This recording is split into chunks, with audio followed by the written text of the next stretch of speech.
खोई हुई धुन का रहस्य। नमस्कार।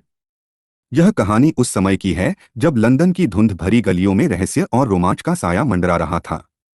मेरे मित्र महान जासूस शेरलॉक होम्स अपने बेकर स्ट्रीट स्थित निवास पर अपनी चिरपरिचित मुद्रा में बैठे थे। उनकी आंखें छत पर टिकी थीं और पाइप से धुएं के छल्ले निकल रहे थे। मैं डॉक्टर जॉन वॉटसन उनके बगल में बैठा एक पुरानी मेडिकल पत्रिका में खोया हुआ था जब अचानक एक अप्रत्याशित घटना ने हमारी शांति भंग कर दी। एक शाम जब सूरज अपनी अंतिम किरणें बिखेर रहा था और लंदन की सड़कें धीरे धीरे अंधेरे में डूब रही थीं, हमारे दरवाजे पर एक तेज दस्तक हुई। श्रीमती हडसन ने दरवाजा खोला और कुछ ही पलों में एक युवा महिला, जिसकी आंखों में गहरी चिंता और चेहरे पर थकान साफ झलक रही थी, हमारे कमरे में दाखिल हुई। वह इतनी घबराई हुई थी कि उसके होंठ कांप रहे थे और शब्द मुश्किल से निकल पा रहे थे। मिस्टर होम्स, उसने हांफते हुए कहा, मुझे आपकी मदद चाहिए। मेरे चाचा रविशंकर लापता हो गए हैं। होम्स ने अपनी आंखें छत से हटाईं और उस महिला की ओर देखा। उनकी पैनी दृष्टि ने तुरंत उसकी वेशभूषा, उसके हाथों की बनावट और उसकी आंखों में छिपी बेचैनी को भांप लिया। बैठिए मिस, होम्स ने शांत स्वर में कहा, और विस्तार से बताइए। महिला ने अपना नाम आयशा बताया। उसने बताया कि उसके चाचा रविशंकर एक विश्व प्रसिद्ध संगीतकार थे जो प्राचीन भारतीय वाद्य यंत्र स्वरमंडल के अद्वितीय वादक थे। वे अपनी कला के प्रति इतने समर्पित थे कि उन्होंने दुनिया की चकाचौंध से दूर एक एकांत हवेली में अपना जीवन बिताया था। आयशा ने बताया कि रविशंकर पिछले 3 दिनों से लापता थे और उनके साथ उनका बेशकीमती स्वरमंडल भी गायब था। स्वरमंडल? होम्स ने जिज्ञासा से पूछा। यह कैसा वाद्य यंत्र है? आयशा ने बताया कि स्वरमंडल एक ऐसा वाद्य यंत्र था जिसके बारे में कहा जाता था कि उसमें जादुई शक्तियां थीं। यह पीढ़ियों से उनके परिवार में चला आ रहा था और हर बार जब यह किसी के पास आता था तो वह व्यक्ति या तो असीम खुशी पाता था या गहरे दुख में डूब जाता था। यह सिर्फ एक वाद्य यंत्र नहीं बल्कि एक विरासत थी जिसमें उनके पूर्वजों की आत्माएं बसती थीं। होम्स ने आयशा की बात ध्यान से सुनी। उनकी भौहें थोड़ी सिकुड़ी, जो इस बात का संकेत था कि मामला उनकी रुचि जगा रहा था। क्या हवेली में जबरन घुसने का कोई निशान है? होम्स ने पूछा। नहीं मिस्टर होम्स, आयशा ने जवाब दिया। सब कुछ वैसा ही है जैसा होना चाहिए था। कोई खिड़की टूटी नहीं, कोई दरवाजा खुला नहीं। ऐसा लगता है जैसे वे बस हवा में गायब हो गए हों। और स्वरमंडल? वह भी नहीं है। चाचा उसे कभी अपने से दूर नहीं रखते थे। होम्स ने अपनी कुर्सी से उठकर कमरे में चहलकदमी शुरू कर दी। वॉटसन, उन्होंने कहा, मुझे लगता है कि हमें इस रहस्यमय संगीतकार की हवेली का दौरा करना होगा। अगली सुबह हम दोनों रविशंकर की एकांत हवेली के लिए रवाना हुए। यह हवेली लंदन के बाहरी इलाके में एक घने जंगल के किनारे स्थित थी। हवेली के चारों ओर एक अजीब सी खामोशी छाई हुई थी, जैसे कि समय खुद यहाँ ठहर गया हो। अंदर कदम रखते ही हमें एक हल्की मीठी खुशबू महसूस हुई, चमेली की खुशबू। होम्स ने तुरंत इस पर ध्यान दिया। चमेली? होम्स ने बुदबुदाया, यह इस मौसम में यहाँ नहीं खिलती। हमने हवेली के हर कोने की तलाशी ली। रविशंकर का अध्ययन कक्ष, जहाँ वे घंटों संगीत का अभ्यास करते थे, अस्त-व्यस्त नहीं था। उनकी मेज पर कुछ संगीत की पांडुलिपियां और एक खुली किताब पड़ी थी। होम्स ने मेज के पास फर्श पर कुछ देखा। उन्होंने झुककर एक छोटी सी टूटी हुई तार उठाई। यह स्वरमंडल की एक तार थी। यह दिलचस्प है वॉटसन, होम्स ने तार को अपनी उंगलियों के बीच घुमाते हुए कहा। यह तार जानबूझकर तोड़ी गई है। यह कोई दुर्घटना नहीं है। होम्स ने कमरे की दीवारों और फर्नीचर का बारीकी से निरीक्षण किया। उन्हें एक पुरानी अलमारी के पीछे एक छोटा छिपा हुआ डिब्बा मिला। डिब्बे के अंदर कुछ पुराने पत्र और एक फीकी पड़ी तस्वीर थी। तस्वीर में एक बेहद खूबसूरत महिला थी जिसकी आंखों में एक अजीब सी चमक थी। पत्रों में प्रेम और विरह की बातें लिखी थीं और उन पर लीला देवी के हस्ताक्षर थे। लीला देवी? होम्स ने नाम दोहराया। यह कौन है वॉटसन? मुझे नहीं पता होम्स, मैंने जवाब दिया। लेकिन ये पत्र बहुत पुराने लगते हैं। होम्स ने पत्रों को ध्यान से पढ़ा। वे रविशंकर और लीला देवी के बीच के प्रेम संबंध का खुलासा कर रहे थे, एक ऐसा प्रेम जो समाज की बंदिशों में जकड़ा हुआ था। पत्रों से यह भी पता चला कि लीला देवी एक प्रसिद्ध नृत्यांगना थीं, जिनकी कला की दुनिया दीवानी थी। लेकिन उनके प्रेम को स्वीकार नहीं किया गया था और अंततः उन्हें अलग होना पड़ा था। हमारी जांच हमें रविशंकर के एक पूर्व छात्र और प्रतिद्वंद्वी विक्रम सिंह तक ले गई। विक्रम सिंह एक महत्वाकांक्षी संगीतकार था जो हमेशा रविशंकर की प्रतिभा और उनके स्वरमंडल से ईर्ष्या करता था। जब हमने उससे मुलाकात की तो उसने रविशंकर की एकांत प्रियता और उनके संगीत के प्रति उनके पुराने विचारों की आलोचना की। उसने स्वरमंडल के प्रति अपनी गहरी इच्छा भी व्यक्त की, लेकिन रविशंकर के लापता होने में अपनी किसी भी संलिप्तता से इनकार किया। उसकी बातों में एक अजीब सी कड़वाहट थी जो होम्स की पैनी नजरों से छिपी नहीं रही। वह स्वरमंडल चाहता है, होम्स ने बाद में मुझसे कहा, लेकिन क्या वह उसे पाने के लिए किसी भी हद तक जा सकता है? आयशा ने हमें एक और महत्वपूर्ण जानकारी दी। उसने बताया कि रविशंकर हाल ही में एक पुराने सुनसान बगीचे में गए थे जहां उन्होंने एक अजीब उदास धुन गुनगुनाई थी। यह बगीचा हवेली से कुछ दूरी पर था और सालों से वीरान पड़ा था। होम्स ने तुरंत उस बगीचे का दौरा करने का फैसला किया। बगीचा वाकई वीरान था, जंगली झाड़ियों और उगी हुई घास से भरा हुआ। लेकिन होम्स की आंखें हर छोटी से छोटी चीज पर थीं। उन्होंने एक टूटी हुई बेंच के पास कुछ देखा। वह एक छोटी, जटिल नक्काशीदार लकड़ी की चिड़िया थी, बिल्कुल वैसी ही जैसी लीला देवी की तस्वीर में थी। यह चिड़िया, होम्स ने कहा, लीला देवी की है। यह बगीचा उनके मिलने की जगह थी। होम्स ने टूटी हुई स्वरमंडल की तार को अपनी जेब से निकाला। उन्होंने उसे ध्यान से देखा, फिर अपनी आंखें बंद कर लीं, जैसे कि वे कुछ सुनने की कोशिश कर रहे हों। यह सिर्फ एक तार नहीं है, वॉटसन, उन्होंने कहा, यह एक संदेश है। यह एक संगीत नोट है। उन्होंने आयशा द्वारा बताई गई उदास धुन को याद किया। होम्स ने उन दोनों को जोड़ा, टूटी हुई तार का नोट और आयशा द्वारा सुनी गई धुन।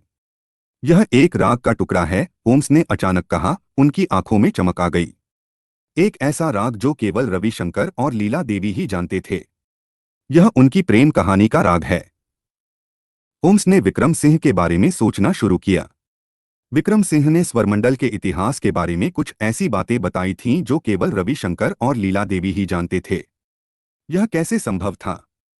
होम्स ने निष्कर्ष निकाला कि विक्रम सिंह रविशंकर और लीला देवी के रिश्ते के बारे में जानता था और शायद वह इस जानकारी का इस्तेमाल स्वरमंडल को हासिल करने के लिए कर रहा था।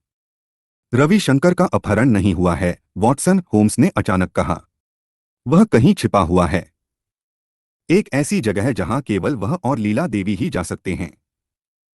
राग के टुकड़े और लकड़ी की चिड़िया के सुरागों का पालन करते हुए होम्स ने एक परित्यक्त मंदिर की ओर इशारा किया जो संगीत और कला को समर्पित था। यह मंदिर सालों से वीरान पड़ा था और माना जाता था कि यह खंडहर हो चुका है। लेकिन होम्स को यकीन था कि यही वह जगह है जहां रविशंकर और लीला देवी ने अपने प्रेम को पनाह दी थी। हम दोनों उस परित्यक्त मंदिर की ओर चल पड़े। रास्ता मुश्किल था, घनी झाड़ियों और पत्थरों से भरा हुआ। जैसे जैसे हम मंदिर के करीब पहुंच रहे थे, हवा में संगीत की एक हल्की, मधुर धुन तैरने लगी। यह स्वरमंडल की धुन थी। मंदिर के अंदर का दृश्य अविश्वसनीय था। रविशंकर, जो पहले से कहीं अधिक दुबले और कमजोर लग रहे थे, स्वरमंडल बजा रहे थे। उनकी उंगलियां तारों पर ऐसे थिरक रही थीं जैसे वे खुद संगीत का हिस्सा हों।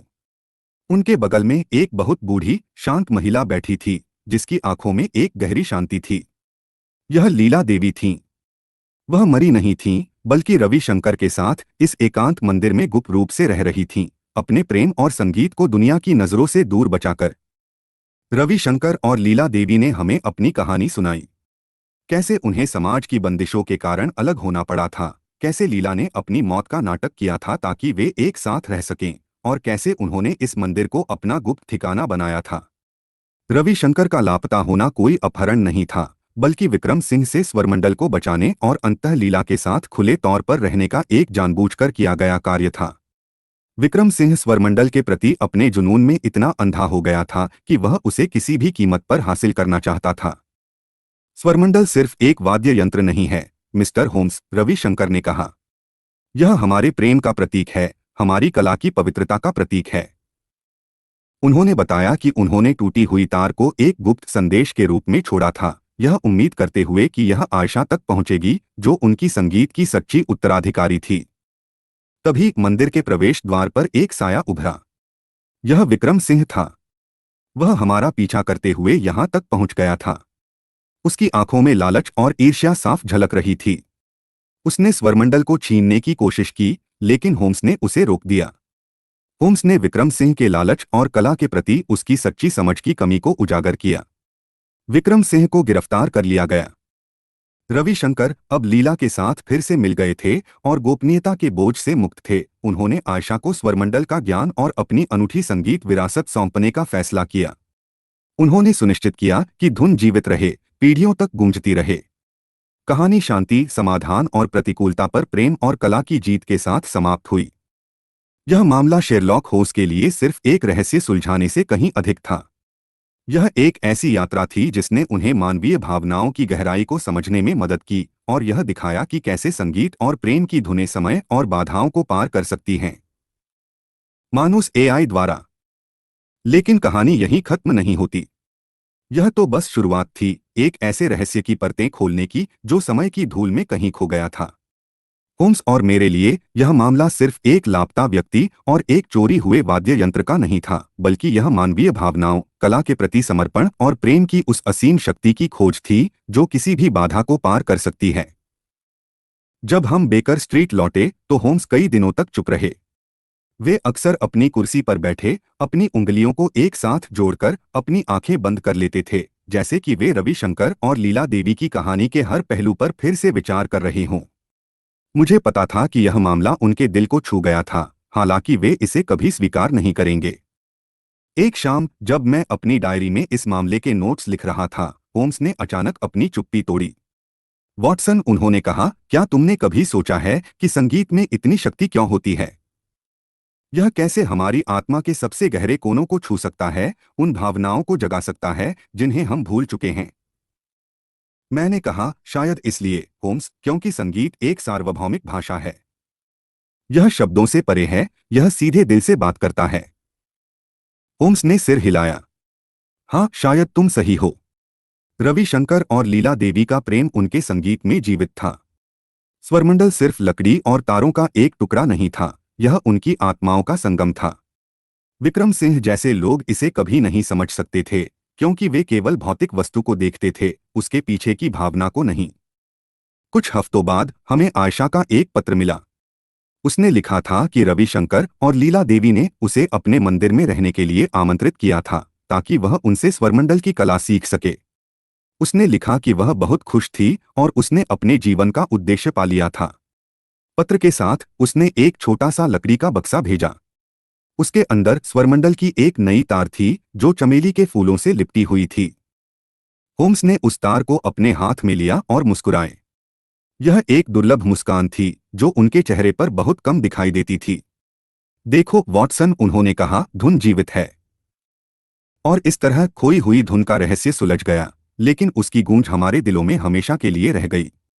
यह हमें याद दिलाता रहा कि दुनिया में तर्क और विज्ञान से परे भी बहुत कुछ है, और कभी-कभी सबसे बड़े रहस्य हमारे अपने दिलों में छिपे होते हैं। इस घटना के बाद होम्स ने कुछ समय के लिए जासूसी से छुट्टी ले ली। वे अक्सर वायलिन बजाते थे, लेकिन अब उनके संगीत में एक नई गहराई थी, एक नई भावना थी। मुझे लगता है कि रविशंकर और लीला देवी की कहानी ने उन्हें किसी न किसी तरह से बदल दिया था। एक दिन जब हम दोनों अपने कमरे में बैठे थे, होम्स ने मुझसे पूछा, वॉटसन, क्या तुम उस मंदिर में फिर से चलना चाहोगे? मैं हैरान था। क्यों होम्स? क्या कोई नया मामला है? नहीं, उन्होंने कहा, बस ऐसे ही। मैं उस संगीत को फिर से सुनना चाहता हूँ। और हम गए। मंदिर अब पहले जैसा वीरान नहीं था। उसमें जीवन था, संगीत था। आयशा अब स्वरमंडल में निपुण हो गई थी और उसकी उंगलियां तारों पर ऐसे नाचती थीं जैसे वे हमेशा से इसी के लिए बनी हों। रविशंकर और लीला देवी अब बूढ़े और कमजोर एक साथ बैठे अपनी आंखों में संतोष और प्रेम के साथ उसे देख रहे थे। उस दिन हमने कोई बात नहीं की। हमने बस संगीत सुना। वह संगीत जो प्रेम, विरह और पुनर्मिलन की कहानी कहता था। वह संगीत जो हमें याद दिलाता था कि जीवन में सबसे कीमती चीजें वे हैं जिन्हें हम देख नहीं सकते, केवल महसूस कर सकते हैं। जब हम वापस लौट रहे थे तो होम्स ने कहा, वॉटसन, यह मेरा सबसे मामला था। इसमें कोई खून खराबा नहीं था, कोई बड़ी साजिश नहीं थी, लेकिन इसमें वह सब कुछ था जो जीवन को सुंदर और सार्थक बनाता है। और मैं उनसे सहमत था। खोई हुई धुन का रहस्य हमेशा मेरे दिल में एक विशेष स्थान रखेगा, एक ऐसी कहानी के रूप में जिसने मुझे सिखाया कि सच्ची कला और सच्चा प्रेम कभी नहीं मरते। वे बस एक नई धुन में, एक नई पीढ़ी में हमेशा के लिए जीवित रहते हैं। लेकिन जैसा कि अक्सर होता है, जब एक रहस्य सुलझ जाता है तो दूसरा जन्म लेता है। विक्रम सिंह की गिरफ्तारी के बाद होम्स को लगा कि मामला बंद हो गया है, लेकिन कुछ सवाल अभी भी उनके दिमाग में घूम रहे थे। विक्रम सिंह ने स्वरमंडल के बारे में इतनी जानकारी कैसे हासिल की थी, और वह उस परित्यक्त मंदिर तक कैसे पहुंच गया था जिसका पता केवल रविशंकर और लीला देवी को ही था। होम्स ने विक्रम सिंह की पृष्ठभूमि की अधिक गहराई से जांच करने का फैसला किया। उन्होंने पाया कि विक्रम सिंह एक गुप्त संगीत समाज का सदस्य था जिसे रागसागर के नाम से जाना जाता था। यह समाज प्राचीन भारतीय संगीत और वाद्य यंत्रों के अध्ययन और संरक्षण के लिए समर्पित था, लेकिन इसकी गतिविधियां हमेशा रहस्य में डूबी रहती थीं। होम्स ने इस समाज के बारे में और जानने के लिए एक पुराने संगीतज्ञ से संपर्क किया जो कभी रागसागर का सदस्य था। उस संगीतज्ञ ने बताया कि रागसागर का एक गुप्त उद्देश्य था दुनिया के सभी शक्तिशाली और जादुई वाद्य यंत्रों को इकट्ठा करना, यह मानते हुए कि वे संगीत के माध्यम से दुनिया को नियंत्रित कर सकते हैं। स्वरमंडल उनकी सूची में सबसे ऊपर था। विक्रम सिंह सिर्फ एक महत्वाकांक्षी संगीतकार नहीं था, वॉटसन, होम्स ने मुझसे कहा, वह एक कट्टरपंथी था जो रागसागर के उद्देश्यों के प्रति अंधाधुंध समर्पित था। उसने रविशंकर और लीला देवी के रिश्ते का पता लगाया और इस जानकारी का इस्तेमाल स्वरमंडल को खोजने के लिए किया। होम्स ने यह भी पता लगाया कि रागसागर के सदस्य एक दूसरे से गुप्त कोड और प्रतीकों के माध्यम से संवाद करते थे। विक्रम सिंह ने रविशंकर द्वारा छोड़े गए राग के टुकड़े को समझ लिया था, क्योंकि वह भी उस राग को जानता था, हालांकि वह उसके पीछे की प्रेम कहानी से अनजान था। यह नई जानकारी मामले को एक नया और भी खतरनाक मोड़ दे रही थी।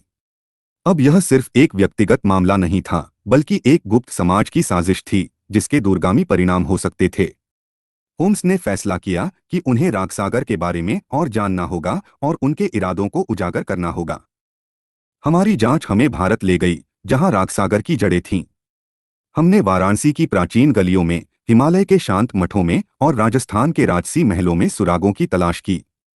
हमने संगीतज्ञों, इतिहासकारों और साधुओं से मुलाकात की और धीरे धीरे रागसागर के रहस्यमय दुनिया की परतों को खोला। हमने पाया कि रागसागर का मानना था कि स्वरमंडल में ब्रह्मांड की पहली ध्वनि अनाहत नाद को उत्पन्न करने की शक्ति थी। वे मानते थे कि जो कोई भी इस ध्वनि को नियंत्रित कर सकता है, वह ब्रह्मांड का स्वामी बन सकता है। यह एक खतरनाक विचार था और होम्स जानते थे कि उन्हें रागसागर को रोकना होगा। इस बीच आयशा रविशंकर और लीला देवी से संगीत की शिक्षा ले रही थी। उसने न केवल स्वरमंडल बजाना सीखा, बल्कि उसने संगीत के पीछे के दर्शन और आध्यात्मिकता को भी समझा। उसने सीखा कि संगीत केवल मनोरंजन का साधन नहीं है, बल्कि यह आत्मा को परमात्मा से जोड़ने का एक माध्यम है। एक दिन जब आयशा अभ्यास कर रही थी, उसने एक नई धुन की रचना की। यह एक ऐसी धुन थी जो उसने पहले कभी नहीं सुनी थी, लेकिन यह उसके दिल से निकली थी। जब रविशंकर और लीला देवी ने उस धुन को सुना तो वे हैरान रह गए। यह वही धुन थी जिसे वे सालों से खोजने की कोशिश कर रहे थे, अनाहत नाद की धुन। आयशा ने अनजाने में उस रहस्य को खोल दिया था जिसे रागसागर सदियों से खोजने की कोशिश कर रहा था। लेकिन आयशा के लिए यह कोई शक्ति या नियंत्रण का स्रोत नहीं था, बल्कि यह प्रेम, शांति और सद्भाव का संगीत था। जब रागसागर को पता चला कि आयशा ने अनाहत नाद की खोज कर ली है, तो उन्होंने उसे और स्वरमंडल को पकड़ने की योजना बनाई। उन्होंने मंदिर पर हमला किया, लेकिन होम्स और वॉटसन समय पर पहुंच गए। एक भयंकर संघर्ष हुआ जिसमें संगीत और हिंसा का एक अजीब मिश्रण था। रागसागर के सदस्य अपने वाद्य यंत्रों का इस्तेमाल हथियारों के रूप में कर रहे थे, जबकि होम्स और वॉटसन अपनी बुद्धि और ताकत से उनका मुकाबला कर रहे थे। अंत में आयशा ने स्वरमंडल बजाना शुरू किया। उसने अनाहत नाद की धुन बजाई और उसका संगीत इतना शक्तिशाली और शुद्ध था कि उसने रागसागर के सदस्यों के दिलों में भरी नफरत और लालच को शांत कर दिया। वे अपने घुटनों पर गिर गए, उनकी आंखों में आंसू थे। उन्होंने महसूस किया कि वे संगीत के सच्चे अर्थ को भूल गए थे। उन्होंने शक्ति और नियंत्रण की तलाश में अपनी आत्मा खो दी थी। रागसागर का अंत हो गया, लेकिन उसकी विरासत एक चेतावनी के रूप में जीवित रही कि कैसे कला का दुरुपयोग किया जा सकता है और कैसे सच्ची कला हमेशा प्रेम और सद्भाव से पैदा होती है। रविशंकर और लीला देवी ने अपना शेष जीवन शांति और संगीत में बिताया। आयशा एक महान संगीतकार बनी जिसने अपनी कला का उपयोग दुनिया में शांति और प्रेम का संदेश फैलाने के लिए किया।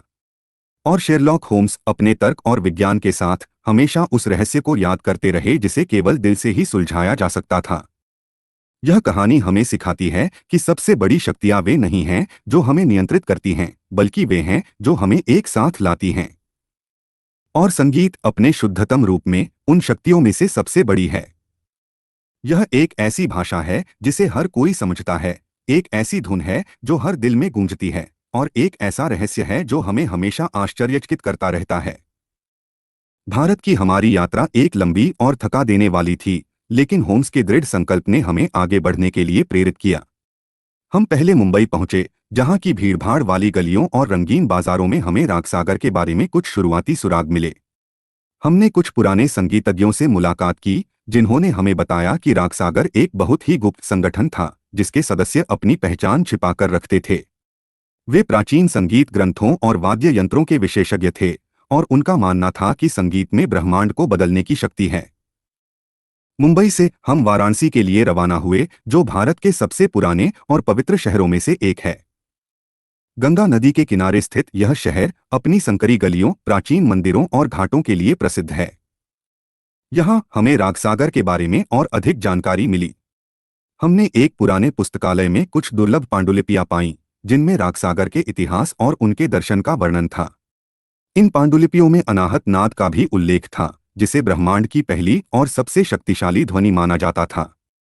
रागसागर का मानना था कि स्वरमंडल ही एकमात्र ऐसा वाद्य यंत्र था जो इस ध्वनि को उत्पन्न कर सकता था। वाराणसी में रहते हुए हमने एक रहस्यमय साधु से मुलाकात की, जो गंगा के किनारे एक छोटे से आश्रम में रहता था। वह साधु रागसागर के बारे में बहुत कुछ जानता था, क्योंकि वह कभी उसका सदस्य था। उसने हमें बताया कि रागसागर की स्थापना सदियों पहले कुछ महान संगीतज्ञों द्वारा की गई थी, जिनका उद्देश्य संगीत के माध्यम से दुनिया में शांति और सद्भाव लाना था। लेकिन समय के साथ संगठन भटक गया था, और उसके कुछ सदस्य शक्ति और नियंत्रण की तलाश में लग गए थे। विक्रम सिंह उन्हीं में से एक था। साधु ने हमें बताया कि रागसागर का एक गुप्त मुख्यालय हिमालय में कहीं छिपा हुआ था। उसने हमें एक प्राचीन नक्शा दिया, जिसमें उस मुख्यालय का रास्ता दिखाया गया था। यह एक खतरनाक यात्रा थी, लेकिन होम्स और मैं जानते थे कि हमें इसे करना होगा। हिमालय की यात्रा बहुत ही चुनौतीपूर्ण थी। हमें ऊंचे पहाड़ों, गहरी घाटियों और बर्फीले रास्तों से होकर गुजरना पड़ा। लेकिन हर कदम पर हमें रागसागर के बारे में कुछ नया सीखने को मिला। हमने देखा कि कैसे उन्होंने संगीत का इस्तेमाल लोगों को नियंत्रित करने और अपनी इच्छाओं को पूरा करने के लिए किया था। उन्होंने संगीत को एक हथियार बना दिया था, जबकि रविशंकर और लीला देवी ने इसे प्रेम और शांति का माध्यम बनाया था। इस यात्रा के दौरान मैंने होम्स में एक बदलाव देखा। वे हमेशा तर्क और विज्ञान पर भरोसा करते थे, लेकिन भारत की रहस्यमय भूमि और रागसागर के दर्शन ने उन्हें सोचने पर मजबूर कर दिया था। उन्होंने महसूस किया कि दुनिया में कुछ ऐसी चीजें भी हैं जिन्हें केवल तर्क से नहीं समझा जा सकता, बल्कि उन्हें महसूस करना पड़ता है। अंततः हम रागसागर के मुख्यालय पहुंचे। यह एक प्राचीन गुफा थी जो पहाड़ों के बीच छिपी हुई थी। अंदर हमने रागसागर के सदस्यों को देखा, जो एक गुप्त अनुष्ठान कर रहे थे। वे स्वरमंडल को जगाने की कोशिश कर रहे थे, ताकि वे अनाहत नाद को नियंत्रित कर सकें। होम्स और मैंने चुपचाप गुफा में प्रवेश किया। हमने देखा कि विक्रम सिंह भी वहां मौजूद था, और वह अनुष्ठान का नेतृत्व कर रहा था। उसकी आंखों में एक अजीब सी चमक थी, जैसे कि वह किसी शक्ति के नशे में हो। जब अनुष्ठान अपने चरम पर था, होम्स ने हस्तक्षेप किया। उन्होंने रागसागर के सदस्यों को बताया कि वे क्या कर रहे थे और कैसे वे संगीत की पवित्रता को भ्रष्ट कर रहे थे। उन्होंने उन्हें समझाया कि अनाहत नाद को नियंत्रित नहीं किया जा सकता, बल्कि इसे केवल महसूस किया जा सकता है। रागसागर के सदस्य हैरान थे। उन्होंने कभी नहीं सोचा था कि कोई बाहरी व्यक्ति उनके गुप्त अनुष्ठान को जान पाएगा। विक्रम सिंह क्रोधित हो गया और उसने होम्स पर हमला करने की कोशिश की, लेकिन होम्स ने उसे आसानी से रोक दिया। तभी आयशा वहां पहुंची। रविशंकर और लीला देवी ने उसे होम्स और मेरी मदद करने के लिए भेजा था। आयशा ने स्वरमंडल को अपने हाथ में लिया और उसे बजाना शुरू किया। उसने अनाहत नाद की धुन बजाई, लेकिन यह कोई नियंत्रित या शक्तिशाली धुन नहीं थी, बल्कि यह प्रेम, शांति और सद्भाव की धुन थी। आयशा का संगीत इतना शुद्ध और शक्तिशाली था कि उसने रागसागर के सदस्यों के दिलों में भरी नफरत और लालच को शांत कर दिया। उन्होंने महसूस किया कि वे गलत रास्ते पर थे। उन्होंने संगीत के सच्चे अर्थ को भूल गए थे। विक्रम सिंह, जो अभी भी क्रोधित था, ने आयशा पर हमला करने की कोशिश की, लेकिन रागसागर के अन्य सदस्यों ने उसे रोक दिया। उन्होंने महसूस किया कि आयशा ही सच्ची संगीतकार थी और वह ही अनाहत नाद को समझ सकती थी। रागसागर का अंत हो गया। उसके सदस्य अपनी गलतियों को समझ गए थे और उन्होंने संगीत के सच्चे मार्ग पर लौटने का फैसला किया। विक्रम सिंह को गिरफ्तार कर लिया गया और उसे उसके अपराधों के लिए दंडित किया गया। हम भारत से वापस लौटे, लेकिन यह यात्रा हमारे लिए एक अविस्मरणीय अनुभव थी। इसने हमें सिखाया कि दुनिया में बहुत कुछ ऐसा है जिसे हम नहीं जानते और हमें हमेशा खुले दिमाग से रहना चाहिए। इसने हमें यह भी सिखाया कि सच्ची शक्ति ज्ञान में नहीं, बल्कि प्रेम और सद्भाव में है। रविशंकर और लीला देवी ने अपना शेष जीवन आयशा को संगीत सिखाने में बिताया। आयशा एक महान संगीतकार बनी जिसने अपनी कला का उपयोग दुनिया में शांति और प्रेम का संदेश फैलाने के लिए किया। और शेरलॉक होम्स अपने तर्क और विज्ञान के साथ हमेशा उस रहस्य को याद करते रहे जिसे केवल दिल से ही सुलझाया जा सकता था। यह कहानी हमें सिखाती है कि सबसे बड़ी शक्तियां वे नहीं हैं जो हमें नियंत्रित करती हैं, बल्कि वे हैं जो हमें एक साथ लाती हैं। और संगीत अपने शुद्धतम रूप में उन शक्तियों में से सबसे बड़ी है। यह एक ऐसी भाषा है जिसे हर कोई समझता है, एक ऐसी धुन है जो हर दिल में गूंजती है, और एक ऐसा रहस्य है जो हमें हमेशा आश्चर्यचकित करता रहता है। भारत की हमारी यात्रा एक लंबी और थका देने वाली थी, लेकिन होम्स के दृढ़ संकल्प ने हमें आगे बढ़ने के लिए प्रेरित किया। हम पहले मुंबई पहुंचे, जहां की भीड़भाड़ वाली गलियों और रंगीन बाजारों में हमें रागसागर के बारे में कुछ शुरुआती सुराग मिले। हमने कुछ पुराने संगीतज्ञों से मुलाकात की, जिन्होंने हमें बताया कि रागसागर एक बहुत ही गुप्त संगठन था जिसके सदस्य अपनी पहचान छिपाकर रखते थे। वे प्राचीन संगीत ग्रंथों और वाद्य यंत्रों के विशेषज्ञ थे और उनका मानना था कि संगीत में ब्रह्मांड को बदलने की शक्ति है। मुंबई से हम वाराणसी के लिए रवाना हुए, जो भारत के सबसे पुराने और पवित्र शहरों में से एक है। गंगा नदी के किनारे स्थित यह शहर अपनी संकरी गलियों, प्राचीन मंदिरों और घाटों के लिए प्रसिद्ध है। यहाँ हमें रागसागर के बारे में और अधिक जानकारी मिली। हमने एक पुराने पुस्तकालय में कुछ दुर्लभ पांडुलिपियां पाईं, जिनमें रागसागर के इतिहास और उनके दर्शन का वर्णन था। इन पांडुलिपियों में अनाहत नाद का भी उल्लेख था, जिसे ब्रह्मांड की पहली और सबसे शक्तिशाली ध्वनि माना जाता था। रागसागर का मानना था कि स्वरमंडल ही एकमात्र ऐसा वाद्य यंत्र था जो इस ध्वनि को उत्पन्न कर सकता था। वाराणसी में रहते हुए हमने एक रहस्यमय साधु से मुलाकात की, जो गंगा के किनारे एक छोटे से आश्रम में रहता था। वह साधु रागसागर के बारे में बहुत कुछ जानता था, क्योंकि वह कभी उसका सदस्य था। उसने हमें बताया कि रागसागर की स्थापना सदियों पहले कुछ महान संगीतज्ञों द्वारा की गई थी, जिनका उद्देश्य संगीत के माध्यम से दुनिया में शांति और सद्भाव लाना था। लेकिन समय के साथ संगठन भटक गया था और उसके कुछ सदस्य शक्ति और नियंत्रण की तलाश में लग गए थे। विक्रम सिंह उन्हीं में से एक था। साधु ने हमें बताया कि रागसागर का एक गुप्त मुख्यालय हिमालय में कहीं छिपा हुआ था। उसने हमें एक प्राचीन नक्शा दिया, जिसमें उस मुख्यालय का रास्ता दिखाया गया था। यह एक खतरनाक यात्रा थी, लेकिन होम्स और मैं जानते थे कि हमें इसे करना होगा। हिमालय की यात्रा बहुत ही चुनौतीपूर्ण थी। हमें ऊंचे पहाड़ों, गहरी घाटियों और बर्फीले रास्तों से होकर गुजरना पड़ा। लेकिन हर कदम पर हमें रागसागर के बारे में कुछ नया सीखने को मिला। हमने देखा कि कैसे उन्होंने संगीत का इस्तेमाल लोगों को नियंत्रित करने और अपनी इच्छाओं को पूरा करने के लिए किया था। उन्होंने संगीत को एक हथियार बना दिया था, जबकि रविशंकर और लीला देवी ने इसे प्रेम और शांति का माध्यम बनाया है। इस यात्रा के दौरान मैंने होम्स में एक बदलाव देखा। वे हमेशा तर्क और विज्ञान पर भरोसा करते थे, लेकिन भारत की रहस्यमय भूमि और रागसागर के दर्शन ने उन्हें सोचने पर मजबूर कर दिया था। उन्होंने महसूस किया कि दुनिया में कुछ ऐसी चीजें भी हैं जिन्हें केवल तर्क से नहीं समझा जा सकता, बल्कि उन्हें महसूस करना पड़ता है। अंततः हम रागसागर के मुख्यालय पहुंचे। यह एक प्राचीन गुफा थी जो पहाड़ों के बीच छिपी हुई थी। अंदर हमने रागसागर के सदस्यों को देखा, जो एक गुप्त अनुष्ठान कर रहे थे। वे स्वरमंडल को जगाने की कोशिश कर रहे थे ताकि वे अनाहत नाद को नियंत्रित कर सकें। होम्स और मैंने चुपचाप गुफा में प्रवेश किया। हमने देखा कि विक्रम सिंह भी वहां मौजूद था और वह अनुष्ठान का नेतृत्व कर रहा था। उसकी आंखों में एक अजीब सी चमक थी, जैसे कि वह किसी शक्ति के नशे में हो। जब अनुष्ठान अपने चरम पर था, होम्स ने हस्तक्षेप किया। उन्होंने रागसागर के सदस्यों को बताया कि वे क्या कर रहे थे और कैसे वे संगीत की पवित्रता को भ्रष्ट कर रहे थे।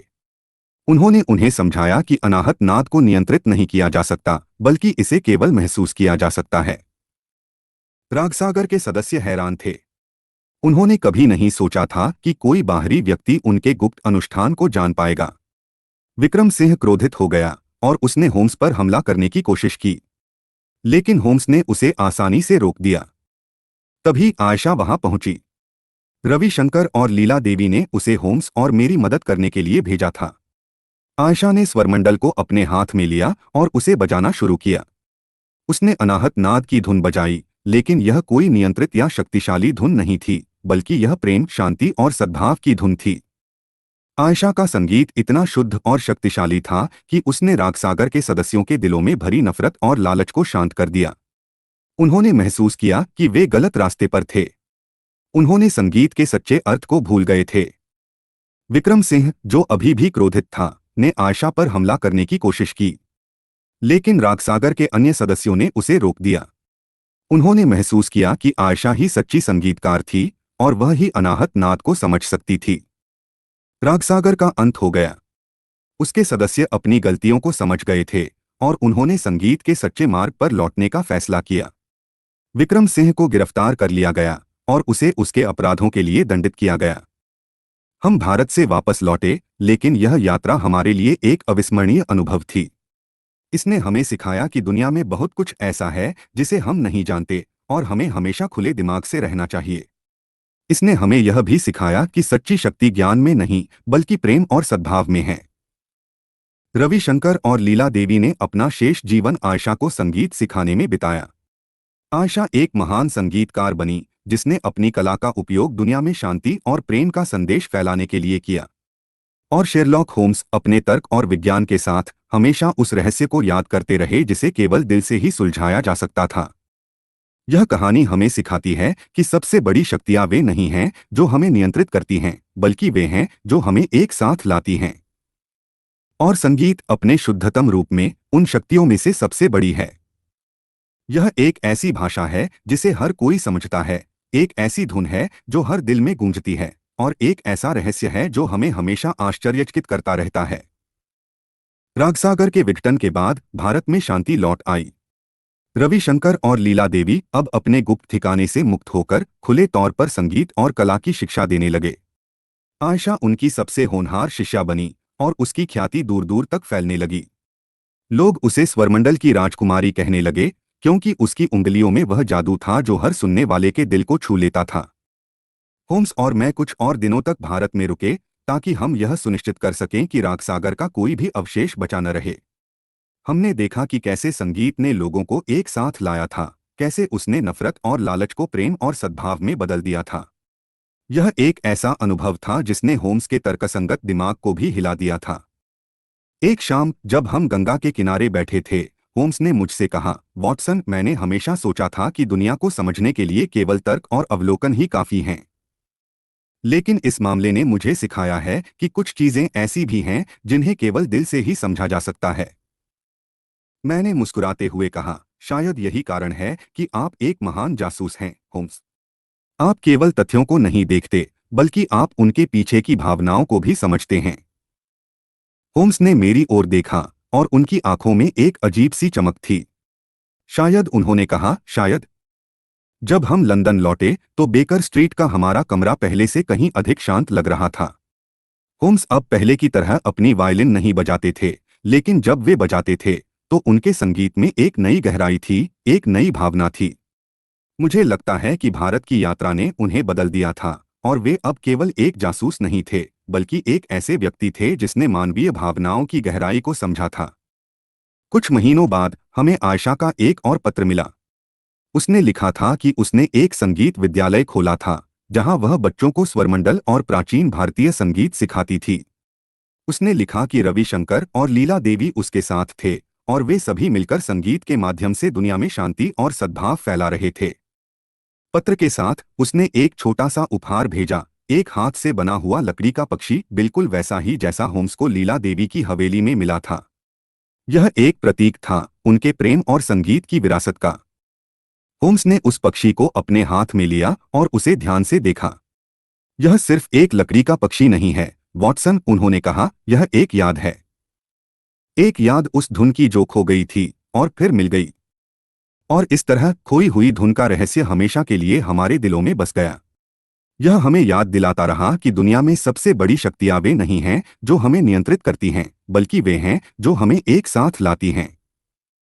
और संगीत अपने शुद्धतम रूप में उन शक्तियों में से सबसे बड़ी है। यह एक ऐसी भाषा है जिसे हर कोई समझता है, एक ऐसी धुन है जो हर दिल में गूंजती है, और एक ऐसा रहस्य है जो हमें हमेशा आश्चर्यचकित करता रहता है। यह कहानी शेरलॉक होम्स के कई मामलों में से एक थी, लेकिन यह एक ऐसी कहानी थी जिसने उन्हें बदल दिया।